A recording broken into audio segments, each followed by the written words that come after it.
Let's look at some of the facts relating to the record price increases in silver and gold. First, we need to understand that the Federal Reserve is the primary party responsible for the current price increases in gold and silver. Beginning with the savings and loan crisis in 1990, each engineered crisis is growing in intensity and carnage. First, there was the internet bubble crash, and then the real estate bubble meltdown.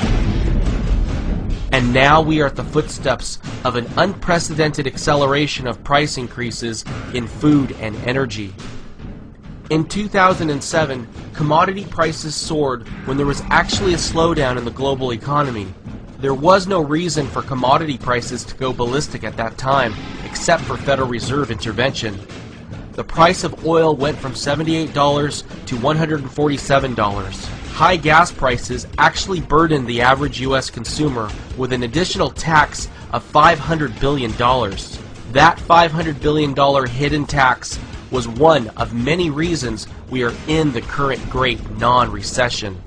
On CNBC, they often point to the dollar index and state that a weaker dollar is good for the export economy. Currently, the US dollar index looks bad, but it actually means nothing because it is being compared to other worldwide fiat currencies undergoing massive debasement.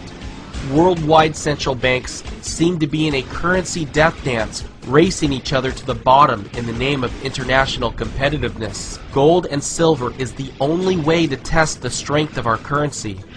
The dollar is weakening against other currencies, but when compared against the price of precious metals and raw materials, we can see the true value of a U.S. Federal Reserve note. The truth is, gold and silver prices are just getting started.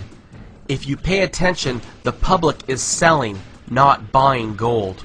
I got $583. All I did was look through my drawer full of jewelry I never wear. Turn your unwanted or broken jewelry, gold, silver, platinum, rings, chains, and bracelets into cold hard cash from cashforgold.com. I had no idea my gold jewelry was worth so much money. What happened during the internet bubble? The average Joe was piling into tech stocks, and many individuals were giving up their jobs so they could day trade full time. And we all know what transpired during the last death throes of the real estate bubble.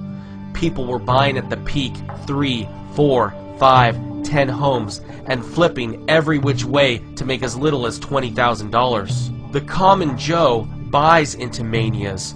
When all your neighbors are hoarding and trading gold and telling you real estate is a waste of time and money, it may be the time to look at diversifying some of your investments out of gold and silver. What I personally see is 10 years of real estate stagnation and depreciation, and at the same time, 10 years of gold and silver appreciation. On a side note, jobs are not coming back to the U.S. To quote Dr. Mark Faber, companies would be out of their minds with healthcare reforms, government interventions, and the uncertainty about future taxes in the U.S. to even consider expanding in the U.S. Corporations are expanding in China, India, Vietnam, Bangladesh, Africa, and Brazil.